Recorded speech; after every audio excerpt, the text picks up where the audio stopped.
देखो, ये जो मैं आज आपको पढ़ा रहा हूँ, ये चैप्टर नहीं पढ़ा रहा हूँ। चैप्टर में से क्या इंपॉर्टेंट है, थोड़ा सा एक रिकॉल टाइप का है ना, जिससे आपको हल्का सा याद आ जाए कि हाँ जी हमने ऐसा ऐसा पढ़ा था, ये पॉइंट थे उसमें और ये चीजें थी। वैसे तो सबको आता ही होगा, तो मैं हल्का सा रिकॉल करवा रहा हूँ। मैं प्रयास ये करूंगा कि बोर्ड पे ही सारा सब कुछ लिख दें, ठीक है, एक ही जगह पर, जिससे आपको सारा एक व्यू में देखने को मिल जाए। और जो नहीं लिख पाएगा वो फिर हम फिर साफ करके लिखेंगे। तो देखिए, सबसे पहले हम लोग बात करते हैं इसमें, तो तीन टर्म्स है हमारे। सबसे पहले क्या, मोल फ्रैक्शन है, मोलैलिटी है और मोलरिटी। सभी जानते भी हैं, कोई बहुत बड़ी बात नहीं है इसमें। तो मोल फ्रैक्शन क्या होता है, सुनना है तभी शांति से। अगर आपको लगे कि कोई चीज ऐसी है जो आपको नहीं आती है तो उसको लिखना है, ठीक है, अदरवाइज सिर्फ सुनना है, ठीक है। ध्यान से बस सुनिएगा। तुम्हारी कॉपी के सारे पन्ने पलट दें तो आप बता दीजिएगा, ठीक है। पलट लो, जितना भी थूक है उसे सब लगा के सारा पलट लो। जब खत्म हो जाए तो पड़ोसी का भी ले लीजिएगा, ठीक है। और भाई जिसके पास थूक दो उनके पास। इनके पास पन्ने पलटने में बहुत समय लग रहा है। हो गया। अरे कॉपी का अगर आखिरी पन्ना पलटना तो सारे पलटोगे क्या, पीछे से नहीं पलट सकते उसको। हाँ, तो मैं ये बात कर रहा था, जैसे मान लीजिए मोल फ्रैक्शन की बात कर रहे हैं, तो हम लोगों के पास तीन टर्म्स है तो बहुत सारे, लेकिन हम लोग अभी पढ़ रहे हैं मोल फ्रैक्शन, मोलैलिटी और मोलरिटी। सभी लोग इसके फॉर्मूले जानते हैं, जो नहीं जानते हैं उनको मैं बता दे रहा हूँ, ठीक है। तो हमने बात की मोल फ्रैक्शन की, मोल फ्रैक्शन, ठीक है। मोल फ्रैक्शन में बेसिकली हम लोग दो तीन फॉर्मूले इस्तेमाल करते हैं। एक फॉर्मूला क्या है, एक तो हमारा वही फॉर्मूला अपना, कौन सा, हाँ नहीं देखें, मैं सारे लिख रहा हूँ, आप देखें। एक्स ए इक्वल टू क्या होता है, N A upon N A plus N B. कोई नई बात तो नहीं? no, और इसी के साथ एक्स बी इक्वल टू क्या होता है, N B upon N A plus N B. हाँ बी है ये, ठीक है, N B N A plus N B. ये बात सभी लोग जानते हैं। एक और बात जो होती है, X A plus X B equal to क्या होता है, 1। इन बातों में कोई ना आने वाली या बहुत कठिन बात लग रही है किसी को? नो सर, सिंपल सी है, है ना। चलिए अगला देखते हैं। अब देखिए ये बात हो गई। इसके अलावा मोल फ्रैक्शन में एक और भी बात है, क्या, कि अगर एक टर्म, एक कंडीशन लगा दें कि Na की value very very greater than Nb चल रही है, तो उस समय हम Nb को नीचे से क्या कर सकते हैं, निगलेक्ट कर सकते हैं, है ना। तो अगर मैंने यहां से सपोज मैं xb निकाल रहा हूं, अगर ये xb के लिए है, ये xb की ऐसा सिर्फ xb निकालते समय कर सकते हैं, क्योंकि देखिए अगर xa में कर दिया तो वैल्यू 1 आ जाएगी, तो इसका मतलब फिर b था ही नहीं, ठीक है। तो xb निकालते समय हम क्या कर सकते हैं, हम यहाँ पर nb निगलेक्ट कर सकते हैं। इससे मेरा फॉर्मूला nb अपॉन na बन जाएगा। और जिसको और ओपन कर लें तो wb upon mb into ma upon wa बन जाएगा। और ये ज्यादा आसान हो जाता है आपको, बस थोड़ा सा। अब कुछ लोग ये समझते हैं, कुछ लोगों को ये इस बात की दिक्कत होती है, कम निगलेक्ट कर दें। तो जब आपको लगे कि बहुत ज्यादा डिफरेंस खड़ा हो रहा है, जैसे मान लीजिए हमने 1000 लीटर 10,000 लीटर पानी ले लिया है और उसमें 1 ग्राम डाल रखा है, तो 1 ग्राम का 10,000 लीटर कुछ बनेगा नहीं हिसाब, क्योंकि उसमें अभी आपको डिवाइड भी करना है उसके मॉलिक्यूलर मास का, तो वैल्यू और कम हो जाएगी। तो जहां पर भी एक मोटा मोटा हिसाब ऐसे लेके चलो कि जब आपको ये लगे कि 0.20 लग जाएंगी, ठीक है ना, तो फिर आप 100% निगलेक्ट कर लो, क्योंकि अगर आपने इसको ऐड कर भी दिया तो डिफरेंस 0.20 के बाद ही आने वाला है। इस बात समझ में आ रही ना। और हमें डेसिमल के बाद 2 डिजिट लिख रहे हैं, तो इसलिए कोई विशेष अंतर पड़ने वाला है नहीं, बहुत बारीक सा अंतर होगा, है ना। तो उसको तो हम हटा ही सकते हैं। तो जैसे ही आपको लगे कि 1 0 आ गई है, 1 0 आए तब भी आप निगलेक्ट कर लो। अगर आपके पास समय कम है, बहुत पर्याप्त समय है तो जोड़ लो।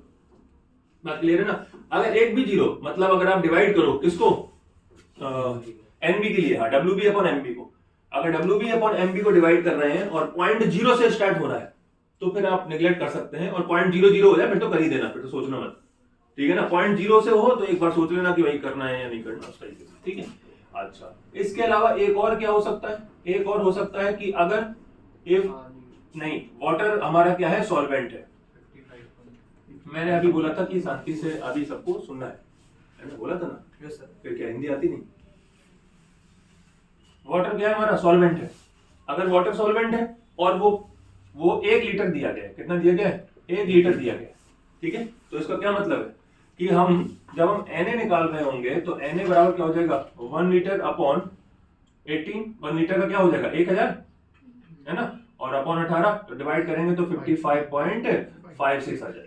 इसका मतलब क्या है कि अगर 1 लीटर सॉल्यूशन दिया, सॉल्वेंट आपका वाटर दिया गया है और 1 लीटर दिया गया है, और हम इस फॉर्मेट में चल रहे हैं, मतलब ये वाली कंडीशन भी साथ चल रही है, तो XB के लिए हम सीधा इस्तेमाल कर सकते हैं क्या, WB अपॉन MB, ठीक है, और अपॉन 55.56, ये यहाँ चला जाएगा तो जो कि क्या बन जाएगा WB/MB इंटू 55.56।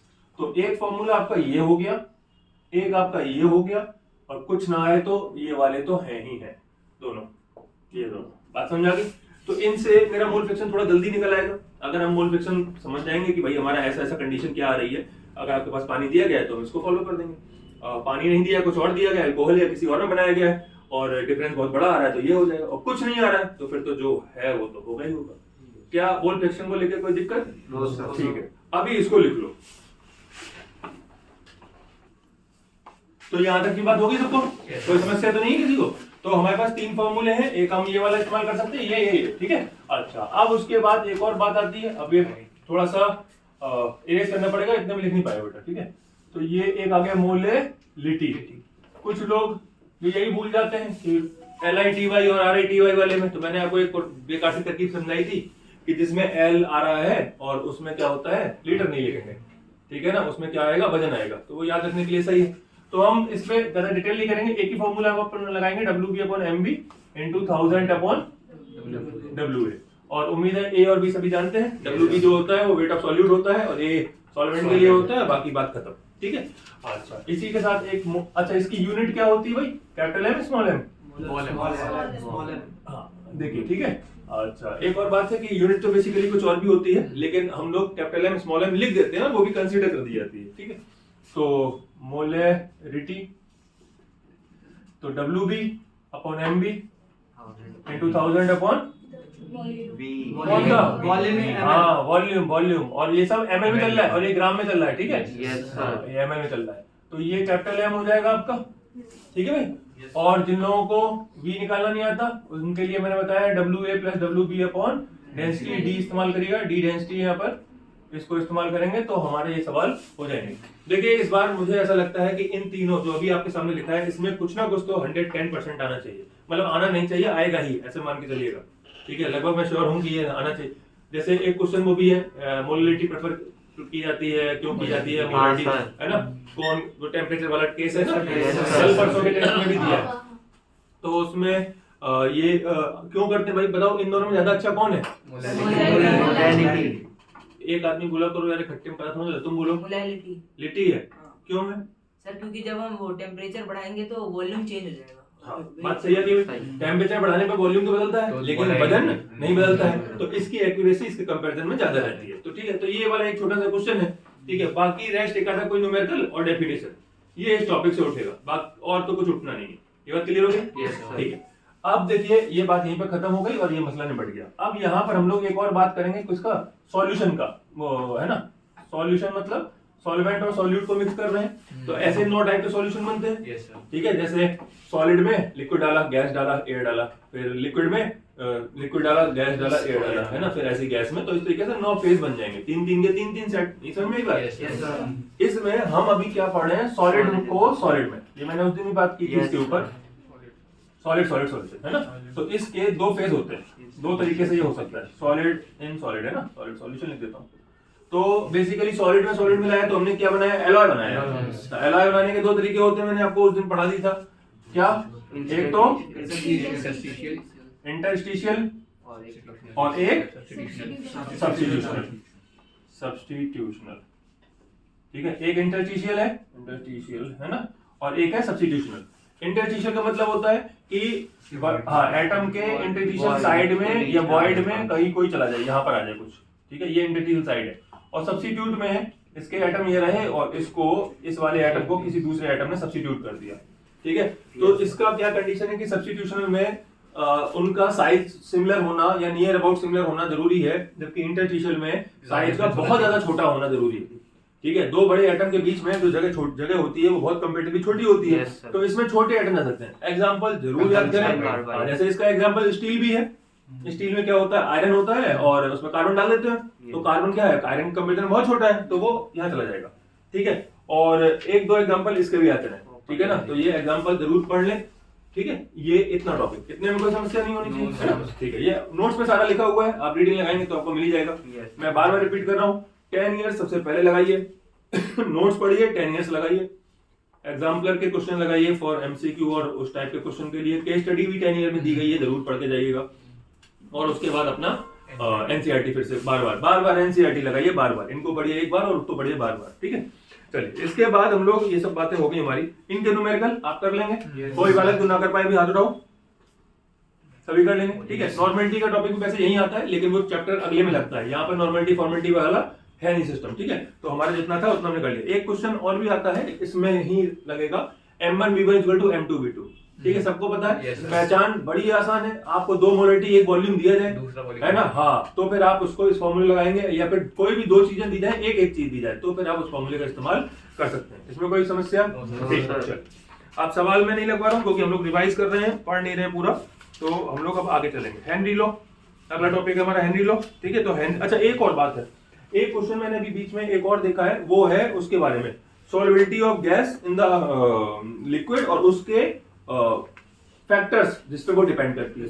तो इसके ऊपर भी एक क्वेश्चन मैंने पढ़ा था एक जगह, तो वहां पर क्या बात हुई है वो समझें कि अगर मैं पानी में क्या डालना चाहता हूँ, गैस डालना चाहता हूँ, तो इसका क्या तरीका है। इसके तरीके तो बहुत सारे हैं, है ना, लेकिन ये किस फैक्टर पे डिपेंड करती है, इनके ऊपर बात करेंगे। तो फैक्टर सुन ले, फिर आपको रिकॉल रहेगा और याद भी आ जाएगा।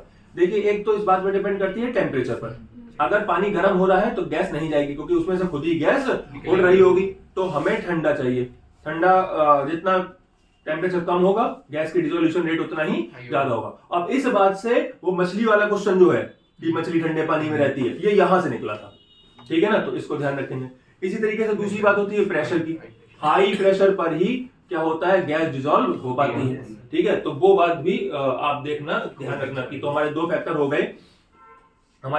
हो गए, एक टेम्परेचर और एक क्या हो गया, प्रेशर, ठीक है। अगला फैक्टर क्या है, अगला फैक्टर है हमारा नेचर किसका, सॉल्यूट का और सॉल्वेंट का। सॉल्यूट का नेचर क्या है कि सॉल्यूट, भाई मान लो मुझे कार्बन डाइऑक्साइड डिसॉल्व करनी है, ठीक है, तो सॉल्यूट ले रहे हैं, तो मान लीजिए कार्बन डाइऑक्साइड तो डिसॉल्व हो ही जाएगी, कुछ और ले लेते हैं, नाइट्रोजन गैस ले लेते हैं या हीलियम ले लो। अब हीलियम को हमें पानी में डिसॉल्व करना है, ये बहुत मुश्किल है, लगभग नियर अबाउट असंभव के आसपास ही पहुंच गया है। ये बिल्कुल बहुत ही ज्यादा मुश्किल है ना, ये डिसॉल्व नहीं होगा, क्योंकि अब यहीं पर ऑक्सीजन अपने आप डिसॉल्व होने को तैयार है, पर हवा चली, पानी में घुल गई, और कार्बन डाइऑक्साइड थोड़ा प्रेशर लगाओगे तो घुल जाएगी। इसका मतलब है पानी में ही तो डिसॉल्व कर रहे हो। इसका मतलब क्या है कि गैस का नेचर भी इस बात को कितना गैस डिसॉल्व होगी इस बात पे इफेक्ट डाल देगा। बात समझ आई ना। इसी तरीके से आपने ऑक्सीजन डिसॉल्व करनी है, एक बार आपने बेंजीन में कर रहे हो, एक बार फिनॉल में कर रहे हो, पानी में कर रहे हो, तो अब इन दोनों में अंतर आएगा सब में। पानी में तो वो बिना प्रेशर के भी डिसॉल्व हो ही रही है ना, किसी में थोड़ा प्रेशर लगना, किसी में ज्यादा। तो कहने का मतलब है चार हमारे पास टर्म है, एक है टेम्परेचर, एक है प्रेशर, नेचर ऑफ सॉल्यूट और नेचर ऑफ सॉल्वेंट, ठीक है। सॉल्वेंट मतलब जो आपने सॉल्वेंट लिया है, पानी लिया है, अल्कोहल लिया है या क्या लिया। सॉल्यूट मतलब कि आपने कौन सी गैस ले ली, कार्बन डाइऑक्साइड ले रहे हो, नाइट्रोजन गैस डिसॉल्व कर रहे हो, ऑक्सीजन डिसॉल्व कर रहे हो, क्या डिसॉल्व कर रहे हो, और प्रेशर और टेम्परेचर बताई दिया, ठीक है। तो इनको आप थोड़ा सा पढ़ के रखें, और एक बार एनसीईआरटी में इसके ऊपर लिखा हुआ है एक पैरा, तो उसको रीड कर लेंगे तो आपको बात समझ में आ जाएगी। कुछ ना कुछ क्वेश्चन यहाँ से बन जाता है, और एक नंबर का बढ़िया क्वेश्चन बनता है, कभी कोई 2 नंबर का भी, ठीक है। तो जैसे वो वाला क्वेश्चन मैं भी मछली वाला बता ही चुका हूँ, एक्वेटिक स्पीसीज जो होती हैं वो मोर कंफर्टेबल होती हैं कोल्ड वाटर में रादर देन हॉट वाटर, तो उसका रीजन भी यही है। बोलो यहाँ तक क्लियर है ना सभी को? yes, यहाँ तक कुछ पूछना है तो अब बताओ क्या पूछना है। सर जो सॉलिबिलिटी होती है जो टेम्परेचर पे डिपेंड करती, मतलब जो सॉलिबिलिटी टेम्परेचर पे डिपेंड करती है, पर एक केस में अभी मैंने वो पीवाईक्यू में आज सुबह पढ़ा था कि जो सॉलिबिलिटी होती है, जब जैसे वो एंडोथर्मिक के लिए वो जो सॉलिबिलिटी होती है वो बढ़ती है टेम्परेचर बढ़ाने पे, और एक्सोथर्मिक के लिए वो डिक्रीज होती है। सॉलिड का हम क्या पढ़ रहे हैं, हेनरी लॉ, क्या डिसॉल्व कर रहे हो, गैस। तुम क्या पढ़ रहे हो, क्या हेनरी लॉ पे लग जाएगा। फिर हेनरी लॉ सिर्फ गैस के लिए एप्लीकेबल है, और गैस के मामले में कोई ऐसा केस नहीं है। ये जो आप केस पढ़ रहे हैं ये सब सॉलिड के केस में है। राउल्ट्स लॉ में एक बार इसको हम पढ़ेंगे, है ना। हेनरी लॉ में आप इस बात को समझें कि हेनरी लॉ में क्या सीन हो रहा है। भाई आप मुझे बताओ, पानी उबल रहा है 100 डिग्री, उसमें धुआं निकल रहा है, और तुम उसमें कार्बन डाइऑक्साइड डिसॉल्व कर रहे हो जाएगी। खुद से सोचने की तो बात है, कहाँ हो जाएगी जब वो खुद उड़ा जा रहा है, जिसमें डिसॉल्व होना है वो उड़ा जा रहा है, और तुम कह रहे नहीं हम गैस जरूर डालेंगे इसमें। कहाँ डालोगे भाई गैस, बात समझ में आई ना, ये पॉसिबल नहीं है, ठीक है ना। और उसका कभी गर्म कोल्ड ड्रिंक देखी कहीं? No sir. इतना प्रोग्रेस हो गई है, कभी आई हो खोलती हुई कोल्ड ड्रिंक, देखो कॉफी होती है पहले गर्म आती है, जब ठंडी आती है, कभी ऐसा हुआ ठंडी कोल्ड ड्रिंक आएगी तो अब साथ गर्म कोल्ड ड्रिंक आएगी, खोलोगे तो कार्बन डाइऑक्साइड उबलती हुई निकलेगी। तो नहीं हुआ ना, क्यों नहीं हुआ? क्योंकि भाई जब आप उसे गर्म कर देंगे तो वो वहां बैठी थोड़ा रहेगी, जो गैस ट्रैप फॉर्मेट में है। देखिए वहां पे गैस रिएक्शन नहीं कर पाई है ना, ट्रैप है टेक्निकली। भले ही हो सकता है हाई प्रेशर में थोड़ा बहुत रिएक्शन रह जाए, लेकिन आप जानते हैं ढक्कन खोलने में वो गैस निकल ही जाती है। आप एक काम करो, कोल्ड ड्रिंक लो, पानी में रखो और छत पे रख दो, तो क्या मिलेगा आपको? क्या मिलेगा? मीठा पानी मिलेगा कुछ दिनों बाद। कुछ दिनों क्या, थोड़ी सी धूप लगेगी, सारी कार्बन डाइऑक्साइड उड़ जाएगी और फिर उसे कितना ही बोतल में बंद करके ठंडा कर लो, फिर नहीं होने वाला कुछ भी। ठीक है ना? चलिए, तो बात समझ में आ गई होगी। अभी इस पर ये बात एप्लीकेबल नहीं होगी। ठीक, तो इसके क्वेश्चन हम लोग कर लेंगे, कोई समस्या? अच्छा, अब यहीं से हम लोग हेनरी लॉ का और थोड़ा सा देख लेते हैं। हेनरी लॉ का क्या मसला था? देखो भाई, प्रेशर किसके डायरेक्ट प्रोपोर्शनल होता है? Mole fraction. किसका मोल फ्रैक्शन? गैस। ठीक है, जरा सा इसके ग्राफ को थोड़ा सा समझ लेते हैं। यहाँ पर मान लीजिए यहाँ पर एक पिस्टन लगी हुई है और यहाँ पर भरा हुआ है पानी हमारा, ठीक है, और यहाँ पर इतने में गैस है खाली जगह में। ठीक है, यहाँ पर P1 प्रेशर लग रहा था, गैस यहाँ पिस्टन हमारी यहाँ तक आ गई थी, जो भी गैस डिसॉल्व होनी थी वो हो गई। अब हमने P2 प्रेशर लगा दिया, तो P2 प्रेशर लगाने से पिस्टन हमारी कहाँ आ गई? यहाँ आ गई, और इतनी अमाउंट ऑफ गैस नीचे चली गई। ठीक है, नीचे चली गई, इसका मतलब ये नहीं कि लिक्विफाई हो गई, नहीं, वो उसमें क्या हो गई है? डिसॉल्व हो गई। ठीक है, फिर हमने और प्रेशर लगा दिया, और प्रेशर लगा दिया, पिस्टन को बिल्कुल यहीं पे ले आई ऊपर ही, तो इसका मतलब है ये पूरी अमाउंट ऑफ गैस क्या हो गई? इसके अंदर डिसॉल्व हो गई। लिक्विफाई जब तक नहीं होगी जब तक उसमें जगह बचेगी ही नहीं। ठीक है ना? जब तक जगह पॉसिबल है वो उसमें डिसॉल्व होने का प्रयास करेगी। इसका मतलब क्या है कि प्रेशर जैसे जैसे बढ़ाते जाएंगे इसमें गैस की संख्या क्या होती जाएगी? बढ़ती जाएगी। गैस के नंबर बढ़ेंगे तो गैस का मोल फ्रैक्शन भी बढ़ेगा, नंबर सी तो है खेल, तो मोल फ्रैक्शन बढ़ेगा। तो इसीलिए हेनरी ने एक लॉ दिया कि pressure directly proportional to the mole fraction of the gas. तो प्रोपोर्शनलिटी का साइन हटाते हैं तो कांस्टेंट लगाते हैं, तो P = KH गैस होता है। ठीक है, अब हम इस फॉर्मूले को ज्यादातर नहीं लगाते हैं, आपको पता ही है, नहीं तो फिर हमें एक्स गैस अलग से निकालना पड़ता है। एक्स गैस के लिए मैंने आपको 3 बातें लिख रखी हैं, इन 3 में से कोई सा भी इस्तेमाल कर लीजिएगा। ये कांस्टेंट है, ये गिवन होता है, जिनको नहीं मालूम उनके लिए। तो P = क्या हो जाएगा? KH, तो KH ही रहेगा, और ज्यादातर हम लोग यूज कर लेते हैं WB/MB × MA/WA। ठीक है, मैं फिर से कह रहा हूं, ये कब यूज करना है? जब Na very very greater than NB चल रहा हो तब। क्या ये बात समझ आ गई? ठीक है, यहाँ पर B जो है वो हमारी गैस है, B जो है वो गैस है, और A जो है वो हमारा सॉल्वेंट है। ठीक है, उम्मीद है बात समझ में आ गई होगी, इसमें कोई कठिन बात तो नहीं लग रही। ठीक है, यहाँ तक हेनरी लॉ की बात समझा दी। ठीक, हेनरी लॉ का सवाल मैंने ऐसा देखा है कि ज्यादातर केसों में हेनरी लॉ के न्यूमेरिकल नहीं आते, क्योंकि न्यूमेरिकल टेक्निकली बहुत आसान है, जिसको मोल फ्रैक्शन निकालना आता है वो न्यूमेरिकल कर लेगा। तो जब भी आया है, ये नहीं कहना चाहिए कभी भी नहीं आया, लेकिन मेजॉरिटी ऑफ टाइम ऐसा हुआ है कि define Henry law, right its application. ठीक है, या फिर एक नंबर का पूछा तो एनॉक्सिया बताओ क्या है, या बेंट बताओ क्या है ना, तो डिसीज के नाम के थ्रू पूछ लिया है ना, तो इस तरीके की बात आती है। तो ये क्वेश्चन भी बहुत बढ़िया है, कौन सा? डिफाइन हेनरी लॉ और राइट इट्स एप्लीकेशन। ठीक है, अभी तक मैंने आपको 2 क्वेश्चन की बात बता दी, एक तो उसकी और एक इनमें से किसी एग्जांपल की, और एक इसकी। 3 क्वेश्चन हो गए, सॉरी 3 क्वेश्चन हो गए। एक इसकी कि मोलिटी कोई डेफिनेशन या उससे रिलेटेड कोई क्वेश्चन या उसका न्यूमेरिकल, इस टाइप का। तो 3 क्वेश्चन का अभी मैं बोल चुका हूं। इतने में कुछ पूछना पाछना? No sir. ठीक है, इतना नोट कर लो। अब देखें, ये हो गया होगा सभी का, है ना? इसके बाद एक और हेनरी लॉ में एक टॉपिक और भी है, ये भी 1-2 बार देखा गया है कि आपसे कभी कभी बहुत कम आया है, लेकिन आया है। लिमिटेशन ऑफ हेनरी लॉ भी पूछ लेते हैं। तो देखिए, हेनरी लॉ हर समय वैलिड नहीं है। आप सोचें कि जब मैंने पानी लिया और उसमें बिल्कुल भी कार्बन डाइऑक्साइड नहीं थी, ठीक है, और मैंने उसमें कार्बन डाइऑक्साइड डिसॉल्व करना स्टार्ट किया, तो मैं जो प्रेशर लगाऊंगा और उससे कुछ अमाउंट ऑफ डिसॉल्व हो जाएगी। फिर मैंने ये एक प्रोसेस रखी स्टार्ट और बहुत सारी गैस डिसॉल्व कर दी। अब उसके बाद मैं उतना ही प्रेशर लगा रहा हूं, उतना ही इंक्रीज कर रहा हूं, समझ गया? जैसे मान लीजिए इस वक्त 1 atm प्रेशर है और मैंने 2 atm कर दिया, मतलब 1 atm इनहैंस कर दिया। ठीक है, 1 atm इंक्रीज कर दिया। तो जब मैंने 1 atm इंक्रीज किया है तो उससे कुछ अमाउंट क्या हो गई होगी? डिसॉल्व हो गई होगी। अब मैंने ऐसे बढ़ाते चले गए और उसके बाद क्या हुआ कि इतना अमाउंट बढ़ा दिया कि बहुत सारी कार्बन डाइऑक्साइड उसके अंदर डिसॉल्व हो गई। अब मैं फिर से 1 atm बढ़ा रहा हूं, तो बताइए क्या स्टार्टिंग वाले 1 atm जो मैंने इंक्रीज किया था उतना ही लास्ट वाले में जो इंक्रीज किया है उतनी कार्बन डाइऑक्साइड डिसॉल्व होगी? नहीं होगी। इसका मतलब क्या है कि प्रेशर के हर फॉर्मेट पर ये एप्लीकेबल नहीं है, क्योंकि डायरेक्टली का मतलब क्या है, जिस रेशियो में से बढ़ा रहे हो उसी रेशियो में से बढ़नी थी। क्या ये अनंत तक बढ़ती रहेगी? नहीं बढ़ेगी। एक लिमिट के बाद इसकी डिसोल्यूशन रेट तो घटनी ही है या फिर खत्म ही हो जाएगी। आप कितना कार्बन, पूरी दुनिया कार्बन डाइऑक्साइड एक बोतल में डाल दोगे क्या? नहीं डल जाएगी, जबकि प्रेशर में बढ़ा सकता हूँ एक लिमिट तक। ये बात समझ में आ रही है? तो प्रेशर की हर कंडीशन पर ये बात एप्लीकेबल नहीं होती, पहला। दूसरा, अगर टेम्परेचर बहुत कम हो जाए, बहुत कम, तो भी ये एप्लीकेबल नहीं होती है, क्योंकि मॉलिक्यूल जो है पानी के वो बहुत पास आ जाएंगे और ऐसे में गैस को घुसने के लिए जगह ही नहीं होगी। गैस कहाँ जाती है? इंटर एटॉमिक स्पेस में, इंटरमॉलिक्यूलर स्पेस में, है ना? तो वो उनके पास वो जगह ही नहीं होगी, क्योंकि मॉलिक्यूल पहले से ही बहुत पास आ चुके हैं। ये बात समझ आ गई? इसके बाद अगर गैस हाईली सॉल्युबल है, मान लीजिए जैसे ऑक्सीजन, तो क्या जितना प्रेशर में, मान लीजिए मैंने एक एटीएम प्रेशर लगाया, 10 एटीएम ले लो, 10 एटीएम प्रेशर लगाया, तो जितनी कार्बन डाइऑक्साइड डिसॉल्व होगी उतनी ही ऑक्सीजन डिसॉल्व हो जाएगी? नहीं होगी, ऑब्वियसली नहीं होगी। तो क्यों? क्योंकि ऑक्सीजन गैस क्या है, ज्यादा सॉल्युबल होती है, ठीक है ना? तो उस पर भी एप्लीकेबल नहीं हो पाया। जबकि भाई ये तो ये कह रहा है जितना प्रेशर लगाओगे उतनी डिसॉल्व होगी, प्रेशर बढ़ाओगे डिसोल्यूशन रेट बढ़ेगा, जबकि ऑक्सीजन के साथ उतने प्रेशर में ज्यादा डिसोल्यूशन आ जाएगा, क्योंकि उसके डिसोल्यूशन रेट क्या है, बहुत ज्यादा है, जल्दी डिसॉल्व हो जाती है। नहीं बात समझ में आई? तो 3 बातें समझ में आ गई। तो पहली लिमिटेशन क्या है कि प्रेशर की हर कंडीशन पे एप्लीकेबल नहीं है।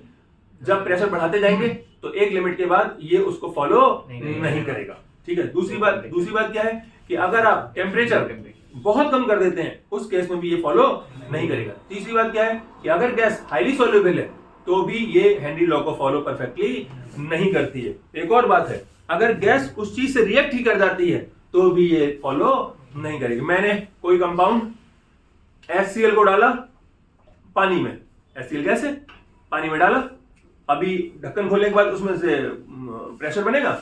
नहीं बनेगा। क्यों? क्योंकि HCl जब पानी में जाएगी वो डिसोसिएट हो जाएगी, H पॉजिटिव Cl नेगेटिव, वो HCl बन गया, डाइल्यूट सॉल्यूशन या कॉन्सेंट्रेट सॉल्यूशन। बात समझ में आई ना? तो इसलिए गैस का, अब गैस ने अगर रिएक्शन स्टार्ट कर दी है तो उस केस में भी ये क्या हो जाएगा, हेनरी लॉ को फॉलो नहीं कर पाएगी। तो इस तरीके से हमने ये बात समझी कि टोटल क्या है, 4 लिमिटेशन हेनरी लॉ की होती है, ठीक है? इसके बाद एप्लीकेशन सबको आते हैं, मैं एक बार बस रिकॉल कर रहा हूँ। एक तो वो वाला एप्लीकेशन है पैकिंग ऑफ कोल्ड ड्रिंक, एक है पहाड़ पे चढ़े जाने वाला, है ना? और उसको जो पहाड़ पे जाते हैं तो प्रेशर क्या होता है, कम हो जाता है, तो ब्लड में ऑक्सीजन का डिसोल्यूशन रेट घट जाता है और ऐसे में आपको सोचने समझने में दिक्कत होने लगती है, बेहोशी आती है और कभी कभार मौत भी हो जाती है। बीमारी का नाम एनोक्सिया। एक है कि आप समुद्र के अंदर चले जाओ गहराई में और वहां पे जाओगे तो उसमें क्या होगा कि प्रेशर बढ़ रहा है, जब प्रेशर बढ़ेगा तो क्या होगा कि आपका ऑक्सीजन तो डिसॉल्व होगा, साथ में नाइट्रोजन गैस भी डिसॉल्व होने लगेगा और इससे ये होगा कि आपको क्या, जब आप बाहर आओगे तो वो नाइट्रोजन गैस बाहर निकलेगा तो आपको दिक्कत करेगा, ठीक है? डिसीज का नाम बैंड्स, ठीक है? इसको थोड़ा थोड़ा नोट कर लो बेटा। अभी तीनों एप्लीकेशन क्लियर है सभी को? कोई डाउट दिक्कत तो नहीं है? ठीक है। अब देखो ये सारी बात लिखी हुई है, अब इसको मैं हटा रहा हूँ, ठीक? अब देखो इसमें क्या समझने वाली बात है, अभी एक और वो क्या, राउल्स लॉ को, ठीक है? अब हम लोग समझेंगे राउल्स लॉ। देखिए जो हेनरी लॉ है वो सिर्फ गैस के लिए एप्लीकेबल है, जबकि राउल्स लॉ जो है वो किसके लिए एप्लीकेबल है, वो एप्लीकेबल है सॉलिड, लिक्विड और कुछ हद तक गैस के लिए भी, है ना? लेकिन जब हमारे पास हेनरी लॉ है तो हम उसके लिए लगाते नहीं। तो इसीलिए डिफरेंस और सिमिलरिटी के नाम से एक हेडिंग आती है कि डिफरेंसेस क्या है राउल्स लॉ हेनरी लॉ में और सिमिलरिटीज क्या है। तो कौन बताएगा क्या डिफरेंस है, बताइए। सर बोथ लॉ ये बताते हैं कि pressure directly proportional to X. हाँ, दोनों का स्टेटमेंट एक ही है, प्रेशर जो है वो डायरेक्टली प्रोपोर्शनल होता है मोल फ्रैक्शन पे, प्रोपोर्शनलिटी कांस्टेंट अलग अलग होता है। एक जो हेनरी है वो अपने प्रोपोर्शनलिटी कांस्टेंट को केएच के टर्म्स में डिफाइन करता है और वो पार्शियल प्रेशर्स के। हाँ, ये दोनों अंतर है कि उनका प्रोपोर्शनलिटी कांस्टेंट क्या होता है, पी नॉट ए या पी, है ना, वो तो होता है, और ये इनका क्या होता है, केएच होता है हेनरी। एक आधा कुछ और बता सकते हो सिमिलरिटी?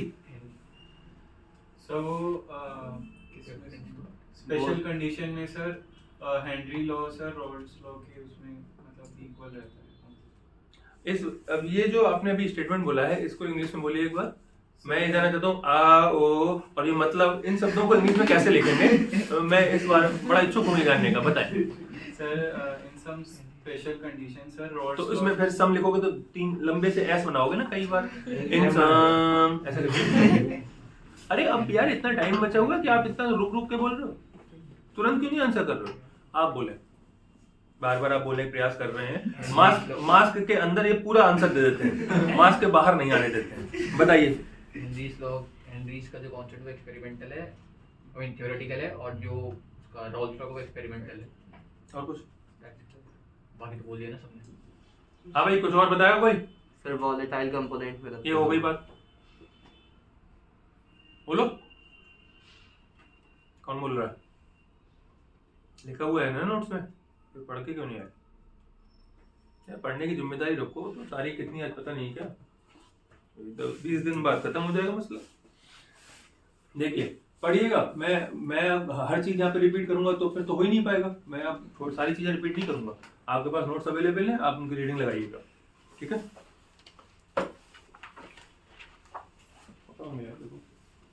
अब देखेंगे हम लोग आइडियल सॉल्यूशन, ठीक है? क्या होता है आइडियल, नॉन आइडियल?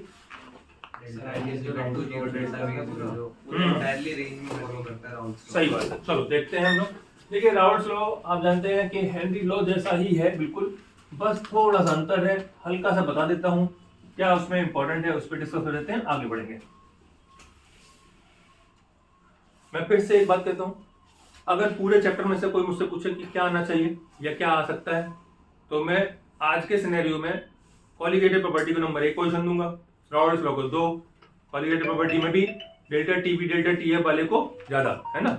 और राउल्स लॉ को दूसरे नंबर पे, तीसरे नंबर पे मैं मोलैरिटी, और चौथे नंबर पे हेनरी लॉ को लाऊंगा। आई वाले सवाल आने की संभावना थोड़ा सा घट जाती है, क्योंकि वो थोड़ा सा लेंथी सवाल है, 3 नंबर में डायरेक्ट नहीं आ सकता, आना नहीं चाहिए, ऐसा मेरा मानना है। बाकी आने को कुछ भी आ सकता है, आप सारा पढ़ के जाएं, ठीक है? मान लीजिए 5 नंबर में सीधा ही सवाल आ गया, ठीक है ना? 1-2 सवाल जोड़े और लगा दिया 3 नंबर का 4 सवाल 1, ठीक? तो देखें राउल्स लॉ को हम किस में पहले पढ़ते हैं? 2 हिस्सों में कर लेते हैं। एक होता है आइडियल के लिए और एक किसके लिए होता है? नॉन आइडियल के लिए। एक होता है नॉन आइडियल के लिए, ठीक है? एक आइडियल है ना, एक नॉन आइडियल है, ठीक? अब आपको इसमें क्या क्या पढ़ना है वो समझाता हूं। आपको इसमें एक तो एग्जाम्पल पढ़ने, एग्जाम्पल जरूर पढ़ लीजिएगा, ठीक है? ग्राफ सबको आता है और रीजन भी, बात भी सबको पता ही है। ये दोनों लाइनें बराबर नहीं होती हैं और इस तरीके से होती है, सबको पता है ना ग्राफ के बारे में? yes, sir. यहाँ पर हम x a इक्वल टू अगर 0 लिख देंगे तो यहाँ पर क्या हो जाएगा? x इक्वल टू 1, और यहाँ पर x भी अपने आप 0 हो जाएगा, और x भी यहाँ पर क्या हो जाएगा? 1 हो जाएगा। बाकी आप बना लेंगे, ये 0 है तो यहाँ पर p नॉट a 0 होगा, और p नॉट a क्या हो जाएगा? 1 हो जाएगा, और यहाँ पर p नॉट a मतलब इक्वल टू p हो जाएगा। समझ गए ना बात को? और यहाँ पर x भी 0 है तो यहाँ पर p नॉट b जो है वो pb के बराबर हो जाएगा। जिन लोगों को अभी ये बात क्लिक नहीं करी उनके लिए देखिए, पी ए जो होता है वो डायरेक्टली प्रोपोर्शनल होता है एक्स ए के। याद कर ले थोड़ा सा, प्रोपोर्शनलिटी साइन हटाते हैं तो कांस्टेंट लगाते हैं, तो पी ए इक्वल टू क्या होता है? P naught A into X A होता है। कुछ बच्चों को इस बात को लेकर दिक्कत रहती है कि कौन सा पी नॉट ए कौन सा पी ए, तो हमेशा याद रखें पी नॉट ए बड़ा होता है, ठीक है? अगर कभी कंफ्यूजन हो जाए तो याद रखें पी नॉट ए ही बड़ा होगा, इसमें कोई इफ एट बट नहीं, ठीक है? क्योंकि मोल फ्रैक्शन 1 से छोटा ही रहेगा, क्योंकि भी आपने कुछ ना कुछ मिलाया ही है, और 1 से छोटी चीज का मल्टीप्लाई करोगे तो पी ए क्या होगा? छोटा होगा, और पी ए नॉट ए हमेशा बड़ा ही रहेगा। और वैसे भी सोचें तो P naught a pure pressure है, तो प्योर प्रेशर हमेशा ही मिलावट से क्या होने वाला है? कमी होने वाला है। जब तुम उसमें कुछ मिलाओगे तो वैल्यू तो घटेगी ना, हाँ है ना? yes, sir. क्या हो गया? हाँ तो मुंह क्यों लटकाए वो? P B directly equal to X भी है, प्रोपोर्शनलिटी का साइन हटाया, P B equal to P naught B into X भी हो जाएगा, बोलो हो जाएगा? हाँ है ना? सेम केस इसके लिए भी वही बात है। और अगर हम पी टोटल यहाँ पे निकालें तो पी टोटल कितना निकल आएगा? वो हो जाएगा P A plus P B, ठीक है? हाँ कोई दिक्कत? मैंने बस ये रिकॉल कर दिया हल्का सा। अब इसी तरीके से नॉन आइडियल में, नॉन आइडियल के 2 हिस्से हो जाएंगे, क्या क्या हो जाएगा? एक पॉजिटिव हो जाएगा, पॉजिटिव डेविएशन, और एक क्या हो जाएगा? नेगेटिव डेविएशन, ठीक है? देखिए ग्राफ तो आपसे बनवाएगा नहीं, है ना? तो आप इसमें क्या पढ़ लें, इसके भी एग्जाम्पल पढ़ें, एग्जाम्पल जरूर पढ़ें। मैं बार बार लिख रहा हूँ, एग्जाम्पल जरूर याद करके जाएं, सारे के सारे, ठीक है? एनसीईआरटी में कुछ दिए हैं, एबीसी में बहुत सारे एग्जाम्पल दिए हैं, नोट्स में वो सारे लिखे हुए हैं, तो आप नोट्स भी पढ़ेंगे तो आपका काम हो जाएगा। एग्जाम्पल जरूर पढ़ लें। इनमें एक आधा थ्योरेटिकल क्वेश्चन बन सकता है, न्यूमेरिकल वाला क्वेश्चन भी बन सकता है, लेकिन फिर भी कंपैरेटिवली चांस कम ही है। क्या ये बात समझ में आ गई? पढ़ के जरूर जाएं, ऐसा नहीं होगा कि कुछ भी नहीं आएगा, राउल्स लॉ से कुछ ना कुछ तो आना ही है, ठीक है ना।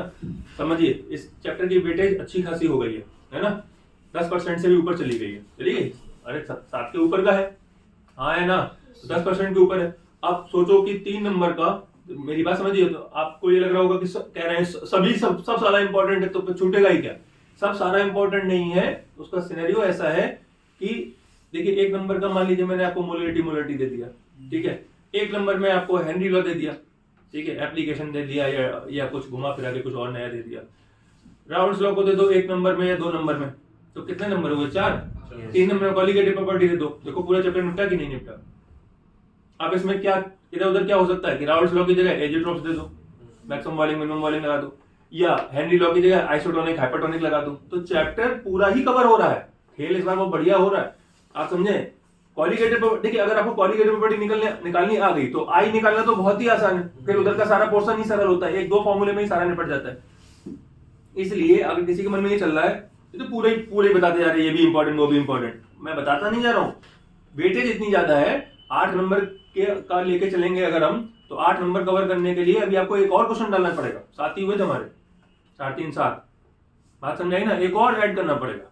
इसका मतलब है कि हर बात में से कुछ ना कुछ उठ जाएगा, इसलिए मैं इस तरीके के एजम्पशन लेके चल रहा हूं कि मोलरिटी में से 1 नंबर का आ जाए, है ना, मोलरिटी मोल फ्रैक्शन पहले टॉपिक में से, और हेनरी लॉ में से 1 या 2 नंबर का आ जाए, राउल्स लॉ के एग्जांपल या एजियोट्रॉप्स में से इधर कहीं 1 नंबर का आ जाए, 2 नंबर का आ जाए, तो हो गए 5 नंबर हमारे, ठीक है। 3 नंबर का 1 नंबर का आ जाए, कॉलिगेटिव प्रॉपर्टी को उठा लो, और उसी के साथ अगर बढ़िया करना है, जैसे एक सवाल वो डिसैलिनेशन ऑफ सी वाटर और उसका न्यूमेरिकल, तो 3 नंबर बढ़िया सवाल बनता है, 1 नंबर का वो बन जाता है, 2 नंबर का ये बन जाता है, सवाल भी उसी लाइक का है ना। तो वो दोनों ही सिनेरियो क्या है, बहुत ही अच्छे हैं।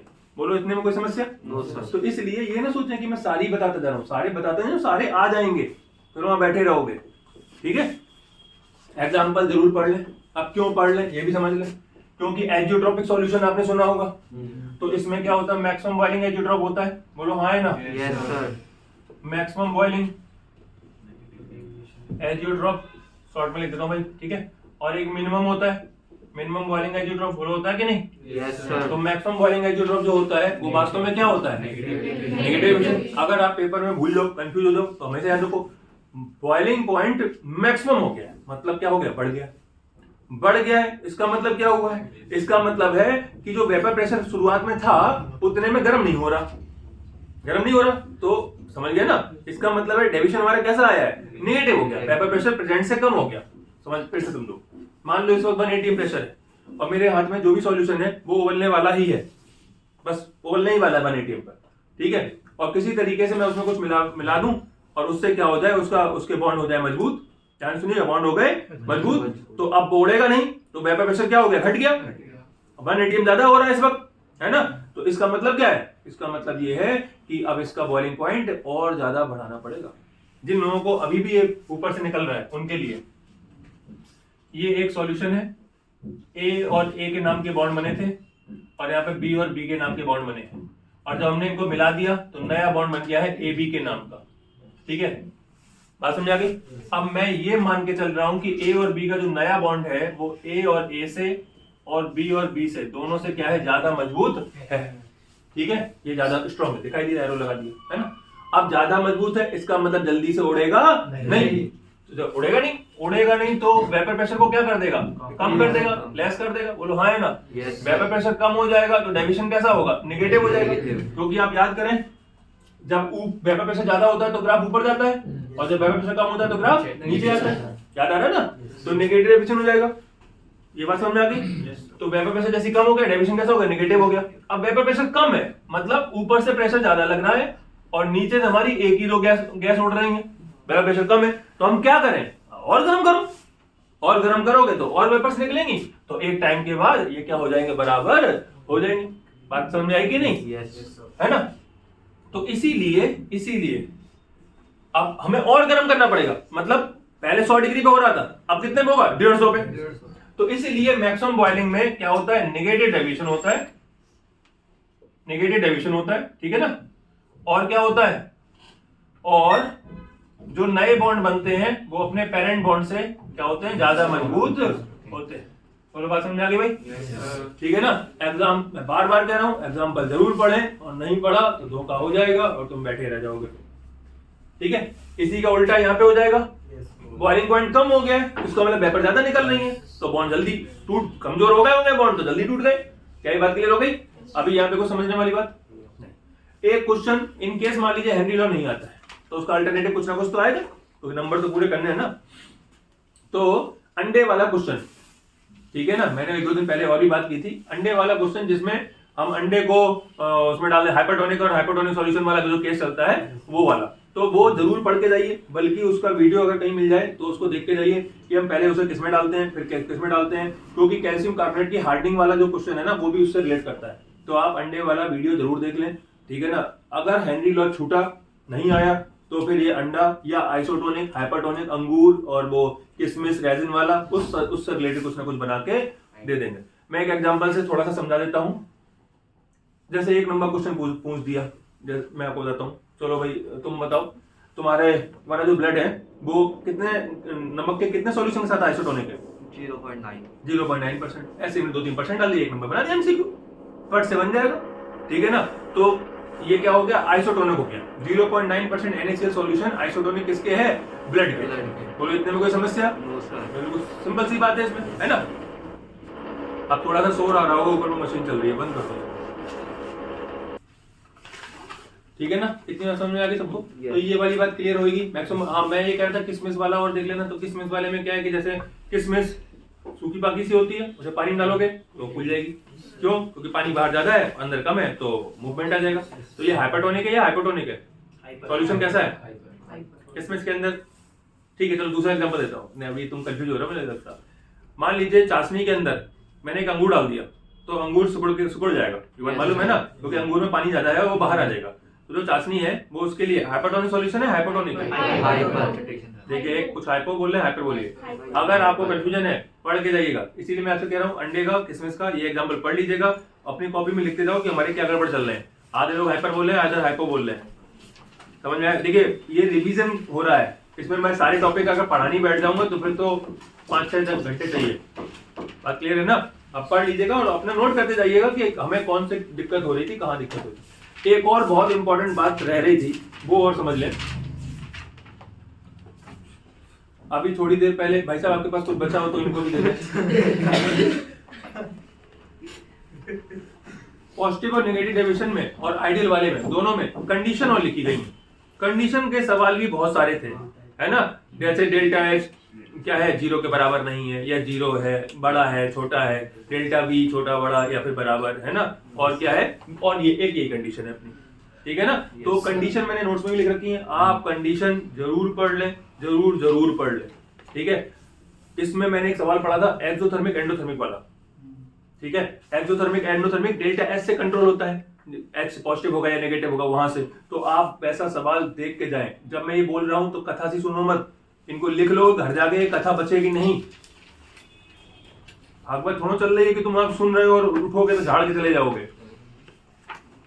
तो बात समझ में आ गई ना? आप जरूर उसको लिख लें। किसको?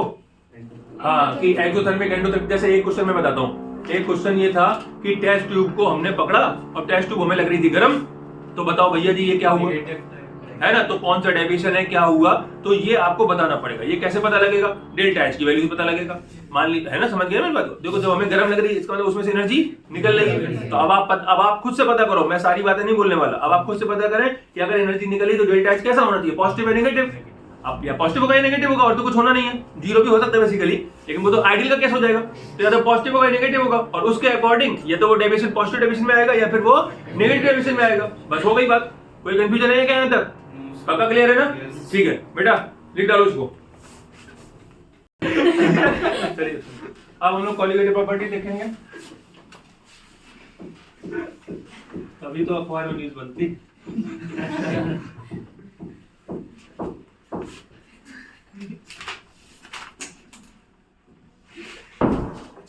अब देखो बेटा, कॉलिगेटिव प्रॉपर्टी देखेंगे हम लोग थोड़ा सा। क्या होती है कॉलिगेटिव प्रॉपर्टी? जो नंबर पे डिपेंड करती है, ठीक है ना।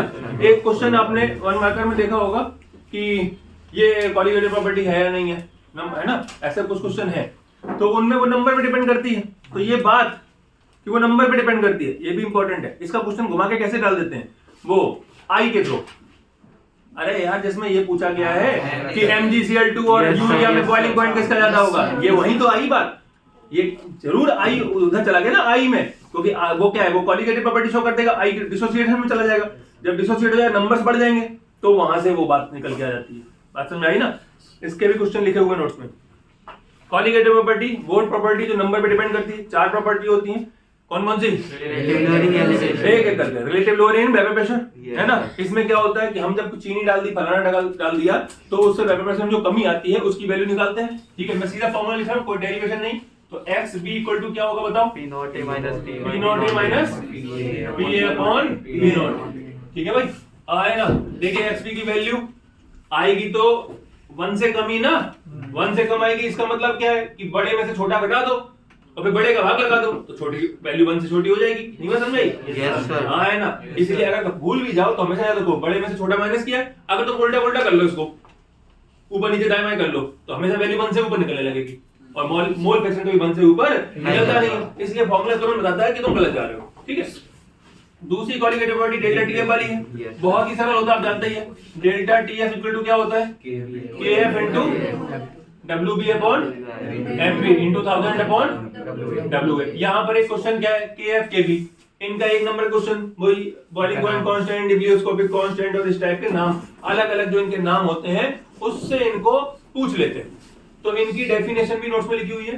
ठीक है ना, आप उनको जरूर पढ़ के जाएं, क्योंकि आएगा तो डेफिनेशन ही आएगी, फिर डेफिनेशन ही लिखना है। इसी तरीके से तीसरा है डेल्टा टीबी।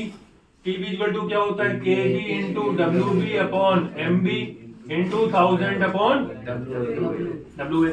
यहां से आपका केबी निकल आएगा। ठीक है, केबी का दूसरा नाम क्या होता है? Cryoscopic constant. तो आप इनके नाम इब्लियोस्कोपिक नहीं,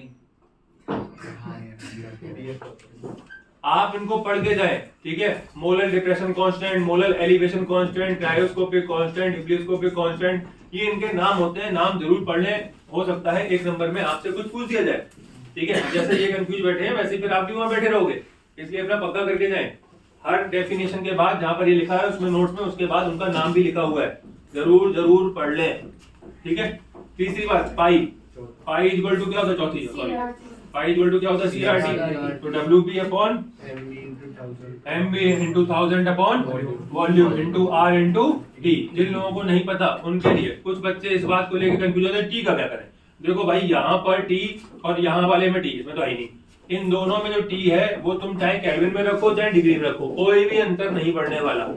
ठीक है, आप समझ गए ना बात को? चाहे आप दोनों, भाई डिफरेंस है ना, यहाँ पे हम डिफरेंस का इस्तेमाल करते हैं, तो डिग्री केल्विन से कोई, लेकिन यहाँ वाला किस में रहता है? केल्विन में ही रहता है। तो कहीं मैं कंफ्यूज ना हो जाऊं, इसलिए मैं ये कह देता हूं कि सबको केल्विन में कर लो, मसला खत्म। ठीक है, उससे एक जैसी बात आती है कि सबको केल्विन में ही रखना था, तो दिमाग में कोई दूसरा कंफ्यूजन नहीं आएगा। पहला। दूसरा, जब हम डेल्टा टीएफ करते हैं तो डेल्टा टीएफ का फॉर्मूला क्या होता है? टी नॉट एफ या टीएफ? पहले कौन लिखा जाएगा? TF minus T not F. नहीं, आप अगर कंफ्यूज हो जाए, ग्राफ के बारे में सोचें। ठीक है, एक मिनट रुको, ग्राफ के बारे में सोचें। ठीक है, तो ग्राफ में आप याद करें, एक लाइन ऐसी थी और ये लाइन किसकी थी? टी नॉट एफ की थी। और जब तुमने कुछ मिला दिया तो वो इधर चला गया था, तो ये टी एफ है। तो बड़े में से तो छोटा माइनस करोगे, फिर क्या? T not F minus T F. और इसी तरीके से डेल्टा टीवी का करोगे तो क्या हो जाएगा? टीवी माइनस, ये इसका उल्टा होता है। ठीक है, अब ये है प्योर कंडीशन, तो इसका पानी के लिए इसका टेम्परेचर 100 का मतलब 373.15 केल्विन। ठीक है, और इसका टेम्परेचर 0 का मतलब क्या हो गया? 273.15 केल्विन। अब देखो, मान लो कभी मैं मल्टीप्लाई करना पड़ जाए या कोई और सिनेरियो। देखिए, जैसे यहाँ पर डेल्टा लिखा हुआ है, डेल्टा का मतलब डिफरेंस है। तो जब तुम यहाँ पर केल्विन है, उसको भाई समझ लो, मान लो इस कमरे का टेम्परेचर अभी 20 डिग्री है और थोड़ी देर में बढ़ के 30 डिग्री हो जाता है, तो 10 डिग्री बढ़ा। अब तुम इन दोनों को कैलकुलेट में करके और फिर घटा लोगे तो क्या ज्यादा डिफरेंस आ जाएगा? रहेगा तो 10 ही ना, क्योंकि दोनों में एक ही वैल्यू ऐड कर रहे हो ना। तो इसलिए डिफरेंस के समय कोई अंतर नहीं पड़ता, यहाँ पर भी कोई। लेकिन अगर आपसे सवाल में ये पूछ दिया जाए, मान लो डेल्टा टीएफ तुमसे निकलवाया और फिर पूछा कि टीबी बताओ, तब फिर आप केल्विन में लिखे, पहली बात तो केल्विन में ही लिखे, और अगर सेंटीग्रेड में भी लिखे तो आप यूनिट जरूर मेंशन करके आए। तुमने लिख दिया 5, अब 5 क्या, तो ये गड़बड़ हो जाएगा ना, तो आप यूनिट जरूर लिखें। और इसीलिए मैं कहता हूं एक ऐसा फॉर्मेट दिमाग में डाल लो, सबको उठा के केल्विन में कर दो, मसला खत्म। ठीक है, क्योंकि जब डिफरेंस निकालो तो वैल्यू तो उतनी ही आनी है, कोई ऐसा तो नहीं कि उसमें ज्यादा मल्टीप्लाई करना पड़ेगा। बात क्लियर है ना? और बाकी फिर आपकी थोड़ी समझदारी पे डिपेंड करेगा। अच्छा, अब बात करते हैं आर की। आर को मैंने कई बार बताया है कि आप 2-3 आर अपना याद कर लें, जैसे एटीएम का याद कर लो, बार का, पास्कल का। ठीक है, तो भैया किसको याद है आर? एटीएम का कितना होता है? 8 पॉइंट, चांटा पड़ेगा नहीं पता। मैं आपको कुछ आर लिख देता हूं, अपना ढूंढो खुद से जाके। एक ये भी होता है और एक पूरा 8314 ये ऐसे भी होता है। अपना ढूंढ लो कौन कौन सा है और ढूंढो और अपना लिख लो। ठीक है, नहीं याद है तो याद करो। मैं देखो हर चीज में मदद करूंगा, तो साल भर से करते रहे क्या होगा, अभी तक आर याद नहीं हो पाया। अपना ढूंढिए कौन किस में लगता है और अपना लिखिए। बात क्लियर है ना? वैसे कुछ जगह आपको ये भी देखने को मिलता है 8.314 into 10⁻³ है ना? एक ही नहीं है तो ध्यान से तुमने देखी नहीं है। इसमें -3 लगाओगे तो एक ही जीरो आएगी आगे, एक कहां है? ठीक है, आप अपना देख लीजिएगा, मैंने आपको ऊपर छोड़ रखा है, नोट कर लीजिएगा कि हमें आज घर जाके ये इसकी यूनिट याद करनी है। समझ में आया ना? देखो नहीं याद आ रही ना अभी, यूनिट याद करनी। जो जो चीजें फंस रही हैं उन सबको लिखें और आज का आज ही याद कर लें, कल दूसरी चीज चलेगी, कल नहीं, मंडे को। ठीक है, सैटरडे संडे तुम लोगों की क्लास नहीं है। ठीक है, पहले बता दीजिएगा। इसको हटा रहा हूँ, कोई समस्या? No sir. नहीं, दिक्कत परेशानी नहीं लग रही? नहीं सर। ठीक है, बढ़िया। तो ये ठीक, ये कॉलिगेटिव प्रॉपर्टी निपट गई, पाई भी निपटा दिया, सारा निपटा दिया। ठीक है, अब आप समझे यहीं पर, इसको हटा रहा हूँ। देखो अगर मुझे यहाँ पर आई निकालना है, ठीक है, एक दो तरीका वो है कि हम ये मान लें कि इसमें ये एबनॉर्मल निकला है, फिर हम नॉर्मल का भाग लगाएं और फिर वो ऐसे करें, या फिर मैंने आपको बताया है कि आप यहाँ पर सीधा आई लिख दीजिए और इसे नॉर्मल ही ट्रीट करिएगा। यहाँ पर जिस साइड एम बी हो उस साइड आई लिख दीजिएगा। अब इसका एम बी इसी साइड है, आई दले, इसका एम बी इस साइड आएगा, इधर तो एम बी आएगा नहीं, तो आई भी इस साइड आएगा और इससे सीधा आई ही निकल आता है। और यहाँ पर मोलर मास का एबनॉर्मल नॉर्मल का चक्कर भी नहीं पड़ता है। समझ में आया? भाई एक तो हमारा वो तरीका है कि हम फॉर्मूले में पूरा लिखें और फिर जो एमबी निकले वो एबनॉर्मल निकलेगा, फिर हम नॉर्मल निकालें और डिवीजन करें और फिर हम आई निकालें। आई का फॉर्मूला क्या होता है? नॉर्मल अपॉन एबनॉर्मल की एबनॉर्मल अपॉन नॉर्मल। कॉलिगेटेड प्रॉपर्टी में ये चीज बदल जाती है और मोलर मास में ये अलग होती है, पक्का याद करके जाना है। ठीक है ना? अगर आप भूल जाए तो मैं तुम्हें तरकीब सिखाता हूँ। आई की वैल्यू एसोसिएशन के लिए 1 से ज्यादा होती है, कम होती है? 1 से कम होती है। पहले ये पक्का कर लो कि किसके लिए क्या होती है, और डिसोसिएशन के लिए 1 से ज्यादा होती है। अब तुम सोचो इस बात को कि मान लो ग्लूकोज है, 180 मास होता है और एसोसिएशन हुआ है। एसोसिएशन हुआ तो ऊपर जुड़ के तो बड़ा ही होगा ना, एसोसिएट माने जुड़ना, जुड़ा होगा तो 180 से वजन तो बढ़ेगा ही। हाँ है ना? अब ये हो गया 540 हो गया मान लो। ठीक है, अब तुम इसे डिवाइड कर दो तो वैल्यू 1 से क्या आएगी? ज्यादा आएगी। तो ये क्या शो कर रहा है? एसोसिएशन। बात समझ में आ गई ना? भाई आई का फॉर्मूला क्या होता है? एबनॉर्मल अपॉन नॉर्मल होता है ना? एबनॉर्मल ऊपर लिख दिया, नॉर्मल हमने नीचे लग दिया, भाग लगाया, 1 से वैल्यू क्या आएगी? ज्यादा आएगी और ये शो करता है कि एसोसिएशन हो गया। अगर ये डिसोसिएट NaCl 58.5 डिसोसिएट हो गया, मान लो 23 समथिंग रह गया, भाग लगाओगे 1 से ज्यादा आएगी वैल्यू, 1 से कम आएगी, ये मतलब ये बताता है कि डिसोसिएशन है। अब ये सारी बातें अगर मैं एक साथ मिला दूं तो मिलाने समय ये बात पता चलती है। क्या बात पता चलती है? मान लीजिए कोई भी चीज आप भूल गए, आप ये भूल गए 1 से ज्यादा या कम या ऊपर या नीचे, तो एक भी बात याद होने पर हम आपस में चीजों को जोड़ सकते हैं। मान लो मुझे याद नहीं आ रहा कि भैया जी एसोसिएशन में 1 से ज्यादा वैल्यू आती है या कम आती है आई की वैल्यू, तो मैं क्या करूंगा? मैं सोचूंगा भैया फॉर्मूला क्या होता है? Abnormal upon normal. एसोसिएट होगा, मॉलिक्यूलर मास बढ़ेगा, बढ़े में छोटे की भाग लगाओगे तो वैल्यू 1 के ऊपर जाएगी, तो आई की वैल्यू 1 के ऊपर होगी। समझ में आया? मान लो मैं फॉर्मूला भूल गया तो इसका उल्टा रिवर्स करके सोच लूंगा। बात क्लियर हो गई? हाँ है ना? और पहली बात मान लो जैसी सीनियर नहीं है, आप पूरा याद करके जाए, भूलोगे तो यहाँ से आई निकल आएगा। अभी कोई किसी को आई निकालने में दिक्कत तो हाथ उठाओ। देखिए अगर आपने न्यूमेरिकल प्रैक्टिस नहीं की है तो प्रैक्टिस करिएगा, उसका कोई अल्टरनेटिव नहीं है। अब बैठ के प्रैक्टिस नहीं हो सकती, ठीक है? घर पे बैठिए और फटाफट प्रैक्टिस करिए, ठीक है ना? बहुत सारे न्यूमेरिकल लग चुके हैं, इसलिए थोड़ा सा एक बार रिकॉल करिए। अब इसके बाद कोई सवाल, जैसे आपने बहुत सारे सवाल देखे होंगे जिनमें ये मान की टाइम 0 इक्वल टू पे ये इतना है, फिर वो 0 था, फिर ये अल्फा बन गया, उसमें अल्फा घट गया, ये वाले सवाल आते हैं ना। आपको उनको करने की कोई आवश्यकता नहीं है विशेष। आप याद रखें हमारे पास दो ही बातें होंगी, या तो एसोसिएशन होगा और या डिसोसिएशन होगा। और एसोसिएशन में आई का फॉर्मूला क्या होता है? एम नॉर्मल नंबर नहीं I minus 1 upon I minus 1 upon I upon L करेगा टू 1 माइनस आई। चलो मैं एक फॉर्मूला लिखता हूँ, आप बताना ये किसका है। 1 minus I upon 1 minus 1 by N. बताइए एसोसिएशन का डिसोसिएशन? एसोसिएशन। पक्की बात है। Association alpha association. हाँ देखिए यहाँ पर, अरे अच्छा मैंने आई लिख दिया, सॉरी अल्फा। ठीक है, आई तो हम निकाल ही चुके हैं, अल्फा निकाला था। तो अल्फा इक्वल टू क्या हो जाएगा? 1 माइनस आई। अल्फा क्या होता है? डिग्री ऑफ डिसोसिएशन या एसोसिएशन। कितना परसेंट? डिग्री भी लिख देना चाहिए। डिग्री ऑफ डिसोसिएशन नहीं, परसेंटेज नहीं। अभी मल्टीप्लाई करोगे 100 का तो परसेंटेज बनेगा, ठीक है ना। ये इसकी वैल्यू मैंने भी क्या बताया, एसोसिएशन होगा तो 1 से थोड़ा सा ऊपर, डिसोसिएशन होगा उसके नीचे, 100 थोड़ा पहुंच जाएगी। बात समझे ना। तो ये डिग्री ऑफ एसोसिएशन या डिसोसिएशन, यहाँ पे अल्फा निकालना है। तो अब ये बताओ, ये एसोसिएशन का फॉर्मूला है या डिसोसिएशन का? एसोसिएशन का। ठीक है, इसको लिखो। अब आप मुझे बताएं कि ये वाला, अरे जल्दी बोलो, ये किसका है? और डिसोसिएशन में क्या करेंगे? I minus 1 और 1 अरे M होता है। चुप तो रहो, बोलते ही रहो। अगर मैं इन दोनों को उल्टा कर दूं, I minus 1 upon N minus 1, तो इन दोनों बातों में अंतर है कुछ?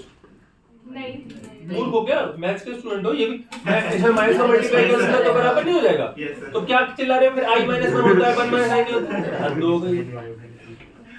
इतना तो बायो तो छोड़ो, छोटे बच्चे भी जानते हैं कि भैया इसमें माइनस कॉमन ले लिया या माइनस का मल्टीप्लाई कर दिया। चलिए सुनिए, जाने दीजिए। तो यहाँ से अल्फा निकल आएगा, और फिर अगर हमें के निकालना पड़ जाए तो क्या होता है? C alpha square upon 1 minus. ज्यादातर केसों में सी दिया होता है, अगर सी नहीं दिया है तो सी वही है हमारा आई इक्वल टू सीआरटी वाला, W P upon M P into 1000 upon क्या? वॉल्यूम।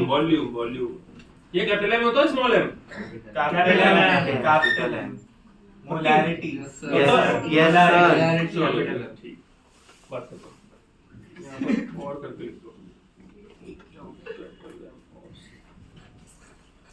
ठीक है, C4 यहाँ पर क्या है? कॉन्सेंट्रेशन है, मैं लिख ही देता हूँ पूरा, ठीक है। और M जो है वो मोलैरिटी। कोई डाउट, दिक्कत परेशानी नहीं? बात क्लियर है ना? कोई कंफ्यूजन है? No sir. ठीक, चैप्टर लगभग फिनिश कर दिया मैंने, ठीक है। इसमें कोई बात वैसे तो छूटी नहीं है, बाकी सब निपट ही गया। अच्छा, और क्या क्या पढ़ सकते हैं हम इसमें? आप चैप्टर के बीच में जो बोल्ड पॉइंट दिए गए हैं जरूर पढ़ लें, चैप्टर की समरी जरूर पढ़ के जाएं, ठीक है, वो भी जरूर पढ़ के जाएं। अब इसमें कुछ क्वेश्चन की और डिस्कशन कर लेते हैं, उनको भी पढ़ना है। क्या पढ़ना है? जैसे एक क्वेश्चन बॉइलिंग पॉइंट और मेल्टिंग पॉइंट, फ्रीजिंग पॉइंट वाला। मैंने नोट्स में ऐसे 2-3 क्वेश्चन लिखे हैं कि जैसे मैंने लिख दिया यूरिया, MgCl2, NaCl। बताइए बॉइलिंग पॉइंट किसका जाता? मेरा मुंह मत देखो, बताओ। MgCl2 क्यों जाता? हाँ, क्योंकि इसके एन की नंबर्स क्या है? ज्यादा है। एन ज्यादा होगा तो कॉलिगेटिव प्रॉपर्टी बढ़ जाएगी, तो इसका बॉइलिंग पॉइंट हाई है। फ्रीजिंग पॉइंट किसका ज्यादा?